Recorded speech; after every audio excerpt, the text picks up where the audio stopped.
दोपहर का समय था। नकुल अपनी 2 बकरियों गोरी और काली को चराने के लिए गांव के पास वाले बगीचे में आया था। अप्रैल मई की तेज गर्मी और लू चल रही थी। नकुल एक गरीब किसान परिवार से था। उसके पिताजी श्यामू और माँ राधा खेत में काम करते थे। गरीबी के कारण नकुल कभी स्कूल नहीं जा सका, लेकिन उसकी माँ उसे हर शाम पढ़ाती थी। श्यामू सीधे साधे और मेहनती इंसान थे, इसलिए गांव जतनपुर में उन्हें बहुत इज्जत मिलती थी। एक सुबह राधा खाना बना रही थी और श्यामू बकरियों को पानी पिला रहे थे। राधा, अरे नकुल बेटे, अभी तक सोया हुआ है, उठ जा। नकुल, उठ जा बेटे। पता नहीं क्यों पापा, मुझे आजकल बहुत ज्यादा नींद आने लगी है। बस 10 मिनट सो लेने दीजिए ना। ज्यादा नौटंकी मत करो, इतना सोओगे तो आदत खराब न हो जाएगा। चलो अब समय बर्बाद न करके जल्दी हाथ मुंह धोकर नाश्ता करो और अपनी गोरी और काली को चराने ले जाओ। ठीक है पापा, आप और मम्मी खेत में जाइए, मैं नहा धोकर नाश्ता करके बकरियों को चराने ले जाऊंगा। मैं अपने साथ खाने का डब्बा भी ले जाऊंगा। ये हुई ना बात। ठीक है, अब तुम उठो, मैं और तुम्हारी मम्मी खेत में काम करने जा रहे हैं। श्यामू और राधा खेत के लिए निकल जाते हैं और नकुल भी अपनी बकरियों को लेकर निकल जाता है। नकुल नेक दिल का था, पर किसी के टेढ़े जवाब का उसी भाषा में देता था। धीरे धीरे चलो रे। वो बकरियों को दोस्त मानकर बात करता था। पूरा गांव उसे प्यार करता था। बकरियां चराते हुए थककर वो एक बड़े पेड़ के नीचे बैठ जाता है। हे बजरंग बली, मेरी बकरियां कितनी अच्छी हैं, पर क्या मेरी पूरी जिंदगी गरीबी में ही बीतेगी? हमको कुछ तो ऐसा करना पड़ेगा जिससे मम्मी पापा को आराम मिले। पर मुझे तो पढ़ना लिखना भी ज्यादा नहीं आता, मैं भला क्या ही कर सकता हूँ। दोपहर हो जाती है और नकुल खाना खाकर थोड़ा आराम करता है। शाम को जब नकुल बकरियों को वापस ला रहा होता है तो उसे गांव के जोगन चाचा मिलते हैं। अरे कहाँ हो नकुल बबुआ, बकरियां चरा के आ रहे हो? हाँ चाचा जी, प्रणाम चाचा। अरे नकुल बिटुआ, कब तक ऐसे ही बकरी चराओगे? कुछ बढ़िया सीख लो। तुम ही सब तो हो जो हमारे गांव का भविष्य उज्जवल कर सकते हो। आप बात तो सही कह रहे हैं, पर हमें समझ नहीं आता कि हम करें तो क्या करें। ज्यादा पढ़े लिखे भी नहीं हैं। अरे बेटा, तो क्या हुआ अगर तुम ज्यादा पढ़े लिखे नहीं हो? दुनिया में बहुत से ऐसे महान आदमी हैं जो कम पढ़े लिखे होकर भी बहुत सफल हुए हैं। दिमाग लगाओगे ना तो कहीं ना कहीं तुम भी फिट बैठ जाओगे, और हम तो यहाँ हैं ही तुम्हारी मदद करने के लिए। आप सच कह रहे हैं जोगन चाचा। हम तो सोचते थे कि जो पढ़ता लिखता है बस वही सफल बन सकता है। अरे तब का ढक्कन, तुम अगर कुछ अच्छा करने की कोशिश करोगे ना बेटा, तो हम जरूर तुम्हारी मदद करेंगे। चलो अब हमको बाजार जाना है। अरे जोगन चाचा चले जाते हैं और नकुल घर आ जाता है। नकुल घर आकर अपने माता पिता का इंतजार करने लगता है। खेत में ज्यादा काम होने के कारण श्यामू और राधा को देर हो जाती है। पता नहीं क्यों आज मम्मी पापा को घर आने में इतना समय क्यों लग रहा है। अब तो कुछ बढ़िया और तगड़ा करना ही पड़ेगा ताकि मैं अपने मम्मी पापा को एक सुख भरा जीवन दे सकूं। नकुल परेशान होकर उन्हें खोजने खेत की ओर निकल जाता है। हे बजरंग बली, तनिक हमारे दिल का भी कहना सुन लीजिए ना प्रभु। पता नहीं मम्मी पापा कहाँ हैं। रास्ते में नकुल उन्हें सामने से आते देख राहत की सांस लेता है। अरे आज आप लोगों को इतना समय कैसे लग गया? टेंशन हो जाता है। खेत में बहुत ज्यादा काम था और बीज बोने का समय भी जल्दी आने वाला है, इसलिए लेट हो गया है। आप लोग चिंता मत करिए मम्मी पापा, मैं बहुत ही जल्द कुछ जरूर करूंगा और फिर आप दोनों आराम से रहना। हाँ बेटा, अब तुम ही तो हमारा जीवन हो, तुम ही हमारे सब कुछ हो। तो मतलब अब घर नहीं ना जाना है? क्या कह रहे हैं पापा? घर नहीं जाना है मतलब? कहिए तो अहीं जे ऑनलाइन फूड ऑर्डर कर दें। हाँ तो चलो, घर की इधर ही रात बिताना है। अरे पापा देखिएगा, आप एक दिन ऐसा समय लाऊंगा ना कि अपने खेत से ही फूड ऑनलाइन ऑर्डर करके हम सब आराम से खाएंगे। अच्छा बेटा, भगवान करे वैसा समय आए, लेकिन अभी के लिए घर चलिए क्योंकि रात बहुत जल्द ही होने वाली है। नकुल का प्यार देखकर श्यामू और राधा मन ही मन बहुत खुश होते हैं। उनकी दिन भर की थकावट दूर हो जाती है।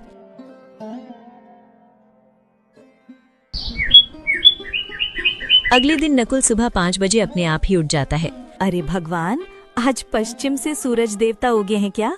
ये देखो, हमारा नकुल बिना उठाए ही उठ गया। मम्मी, वो जोगन चाचा कह रहे थे कि बहुत से ऐसे महान लोग हैं जो कम पढ़ लिख कर भी अपने जीवन में बहुत सफल हुए हैं। क्या ऐसा सच में हो सकता है? ये बिल्कुल सही बात कही है जोगन चाचा ने कि कम पढ़ लिख कर भी इंसान सफल बन सकता है। और यहाँ का बात है राधा, हमारा नकुल क्या बोल रहा था? कुछ नहीं जी, बस जोगन चाचा की बात पर पूछ रहा था कि कम पढ़े लिखकर भी लोग सफल होते हैं या नहीं। हमारा नकुल कितना नादान है ना राधा, हमारा ऐसा समय उससे देखा नहीं जा रहा है। नकुल नहा धोकर बकरियों को चराने निकल जाता है और मन में सोचने लगता है, हे संकट मोचन मेरे प्रभु, आखिर मैं ऐसा क्या करूं जिससे हम गरीबी से बाहर निकल सकें।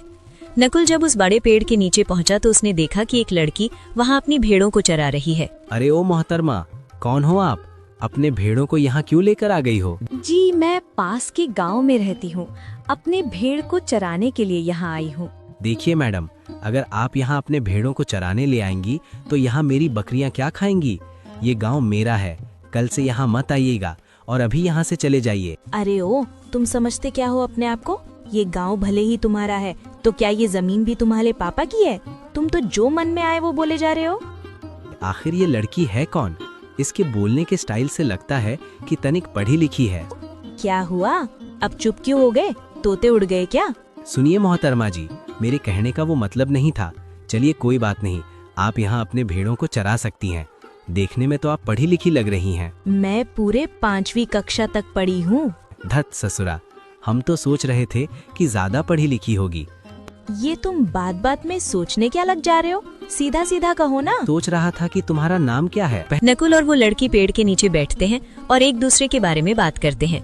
लड़की का नाम कविता था। अच्छा, तुमने पढ़ाई क्यों छोड़ दी? मेरे पिताजी पिछले ही हफ्ते गुजर गए, इसलिए। नकुल को कविता के लिए बहुत बुरा महसूस होता है। वे घंटों बातें करते हैं। इसी बीच श्यामू और राधा खेत में काम करके थक जाते हैं और पीपल के पेड़ के नीचे बैठकर बात करते हैं। चलो राधा, आज का काम तो आधा से ज्यादा खत्म हो चुका है। आज हम जल्दी घर जा पाएंगे। हाँ जी, भगवान करे इस साल का फसल बहुत अच्छा हो। अच्छा नकुल, जैसा कि तुमने बताया कि तुम्हारे खेत में एक बहुत बड़ा पीपल का पेड़ है और खेत भी है, इन सब को लेकर मेरे दिमाग में एक बिजनेस आइडिया है, बताऊं? हाँ कविता, तुम ठीक कह रही हो, लेकिन हमारे ट्री हाउस में आएगा कौन? देखो, तुम्हारे खेत में बहुत बड़ा पीपल का पेड़ है जिस पर हम ट्री हाउस बना सकते हैं और उसे होटल एंड नेचर सर्विस दे दो, जहां शहर के लोग गांव में आकर पेड़ पर बने घर में रहने का आनंद ले पाएंगे, खेती कर पाएंगे और शुद्ध खाना खाकर खुद को तृप्त कर पाएंगे।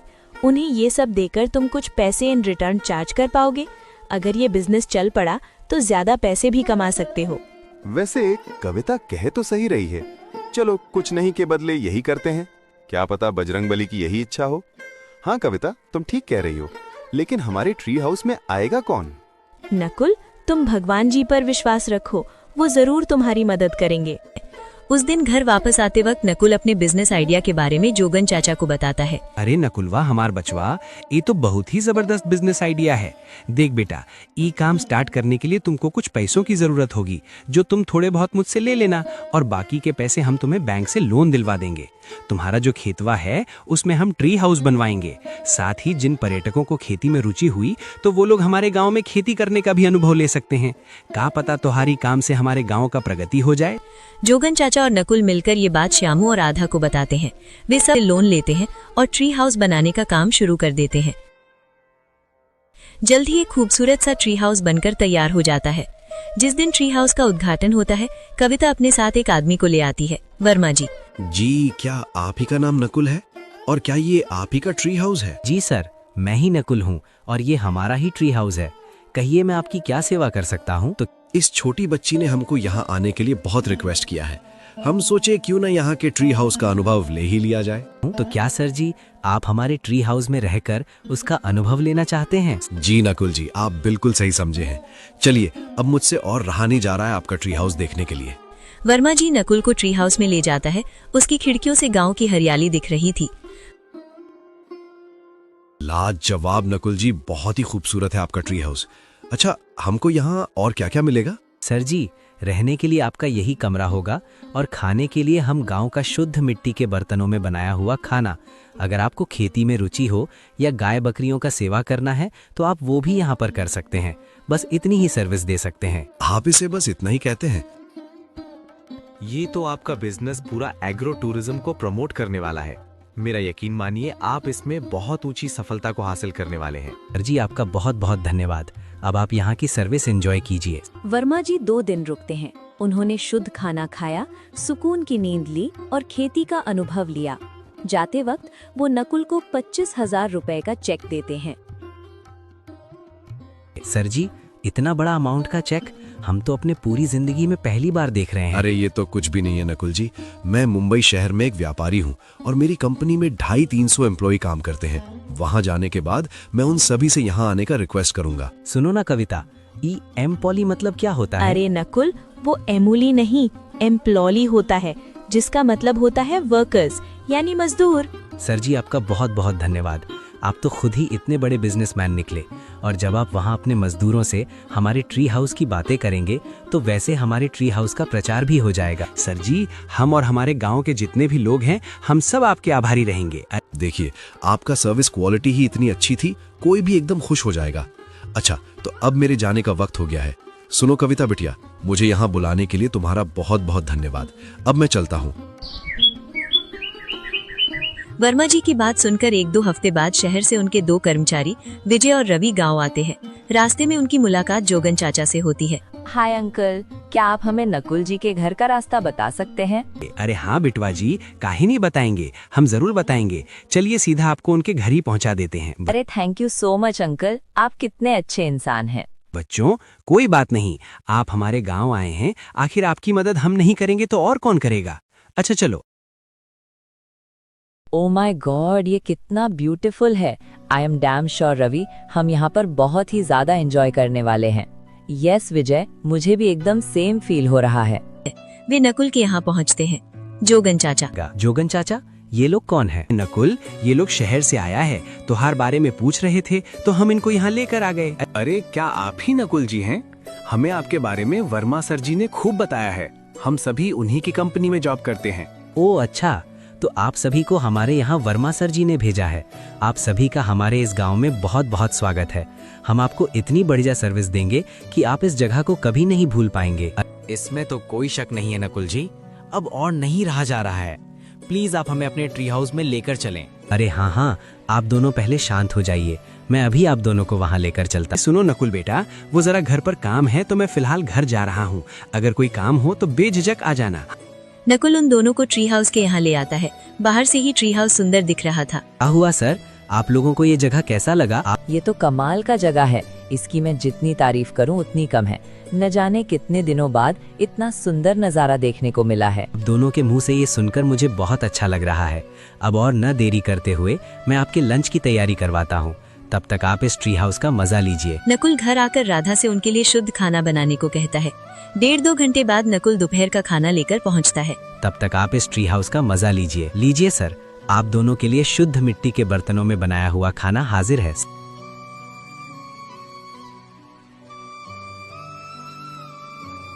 रात में वे बालकनी में बैठकर खाने का मजा लेते हैं।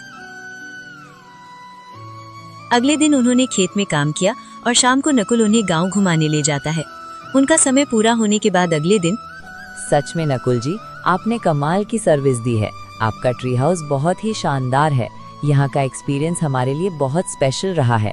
हम दोबारा जरूर यहाँ आएंगे। और ये रहा हमारी तरफ से 70,000 रुपीज का चेक।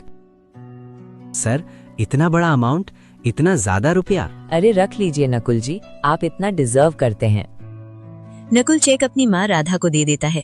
उतने में एक बैंक अधिकारी वहाँ आता है। उसका नाम अरे यहाँ नकुल कौन है भाई साहब? मेरा नाम अजय है और मैं CCA बैंक से आया हूँ।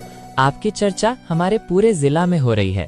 आपको सहायता देने के लिए हमारे बैंक के मैनेजर ने मुझे यहाँ आपको बिजनेस लोन ऑफर देने के लिए भेजा है। हाँ सर, आप ये बताइए कि आपकी बैंक हमें कितने तक का बिजनेस लोन ऑफर कर रही है और बिजनेस लोन पर आपकी बैंक कितना % इंटरेस्ट लेती है, और जैसा कि आपने ऑफर देने आए हैं तो उस ऑफर में हमें कितना % इंटरेस्ट पे करना होगा? जी सर, हमारी बैंक बिजनेस लोन पर 1 साल का 13% इंटरेस्ट चार्ज करती है, पर क्योंकि हम आपको ऑफर में बिजनेस लोन दे रहे हैं तो आपको 1 साल में सिर्फ 7.5% इंटरेस्ट पे करना होगा। इस पेपर में हमारे बैंक के सभी टर्म्स एंड कंडीशंस लिखे हुए हैं। सुनो श्यामू बेटे और राधा बेटी, ये ऑफर बहुत ही अच्छा है। यदि नकुल इस ऑफर को एक्सेप्ट कर लेता है तो हम अपने बिजनेस को और भी ज्यादा आगे बढ़ा सकते हैं। ये एक एग्रो टूरिज्म है। आगे चलकर नकुल अपने गांव वालों को भी काम दे सकता है, जिससे सिर्फ नकुल का नहीं बल्कि इस पूरे गांव का विकास होगा। मेरे हिसाब से तो बेटा ये बहुत ही बढ़िया ऑफर है। जब आप कह रहे हैं तो ये जरूर अच्छा होगा। इसमें हमारी राय की क्या जरूरत है जोगन? जब चाचा जी आप कह रहे हैं तो हमें ये ऑफर जरूर ले लेना चाहिए। नकुल ऑफर एक्सेप्ट कर लेता है और बैंक जाकर लोन के लिए डॉक्यूमेंटेशन पूरे करता है। अरे नकुल बेटा, जरा सुन, वो उस दिन जो वर्मा सर जी को छुटकी लड़की लेकर आई थी ना, वो कौन है? अरे राधा बिटिया, अब नवाबजादे का मुंह नहीं चलेगा। हमको ऐसा लग रहा है कि शायद तुम्हारे नकुल ने तुम्हारे लिए पत्तो खोज लिया है। नकुल का ट्री हाउस बिजनेस धीरे धीरे बहुत तरक्की करता है। अब सिर्फ भारत से ही नहीं, दूसरे देश के टूरिस्ट भी आने लगे थे। नकुल अपने व्यापार को बढ़ाने के लिए गांव के कई पेड़ों पर छोटे छोटे ट्री हाउस बनवा देता है। वो गांव के दूसरे किसानों को टूरिस्ट को खेती का अनुभव दिलाने का काम देता है। समय के साथ जतनपुर गांव को ट्री हाउस सर्विस प्रोवाइडर के नाम से पहचान मिली। अब कविता और नकुल दोनों मिलकर इस काम को संभालते थे और नकुल की वजह से पूरे गांव वालों को पता चला कि किसी भी चीज में कैसे व्यापार किया जा सकता है। अगर आपको ये कहानी अच्छी लगी हो तो इसे लाइक जरूर करें और ऐसे और प्रेरणादायक कंटेंट के लिए हमारे चैनल को सब्सक्राइब करें। कमेंट करके हमें जरूर बताएं कि आपको कहानी का कौन सा भाग सबसे ज्यादा पसंद आया और आपको नकुल यानी डमरू की कहानी से क्या सीखने को मिला।